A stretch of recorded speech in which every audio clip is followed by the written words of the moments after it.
আপনারা দেখতে পাচ্ছেন চট্টগ্রামের বন্দরটিলায় বিজের এলাকায় সেই ইনকলাব মঞ্চের সম্মানিত মুখপাত্র ওসমান হাদিকে হত্যার পরে সারা বাংলাদেশে যেভাবে বিক্ষোভ চলছে, আজকে আলিশা মসজিদের এখানে বিক্ষোভ চলছে। আপনারা দেখতে পাচ্ছেন হাজার হাজার মুসলিম জনতা, বিভিন্ন দলের গোত্রের সম্প্রদায়ের লোকজন এখানে দাঁড়িয়ে হয়েছেন। আপনারা দেখতে পাচ্ছেন হচ্ছেন ইসলামী ছাত্র আন্দোলনের নেতৃবৃন্দ আজকের এই বিক্ষোভ কর্মসূচি এবং বিক্ষোভ মিছিলের আয়োজন করেছে এই বিজেপি এলাকায়।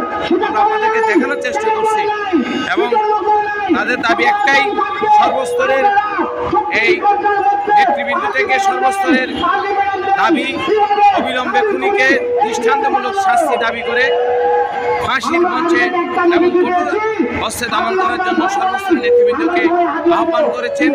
ইসলামী ছাত্র আন্দোলনের আজকের এই আয়োজন বিক্ষোভ মিছিল এই আলিশা মসজিদ থেকে বন্দরটিলা থেকে শুরু হয়ে ইভিজেড পতেঙ্গা এলাকায় প্রদক্ষিণ করবে বলে আমাদেরকে জানিয়েছেন। আমরা আপনাদেরকে দেখানোর চেষ্টা করছি হাজার হাজার জনতা আজকে এই অনুষ্ঠানে দাঁড়িয়েছেন। আপনাদেরকে একটু দেখার চেষ্টা করছি।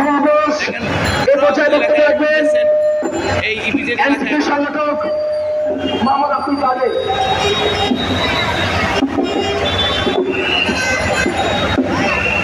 ইনকিলাব মঞ্চে সেই ওসমান হাদির হত্যার প্রতিবাদে আজকে এই বিক্ষোভ জনতা বন্দরটিলা এলাকায় বিক্ষোভ করছেন। আমরা তাদেরকে দেখানোর চেষ্টা করছি।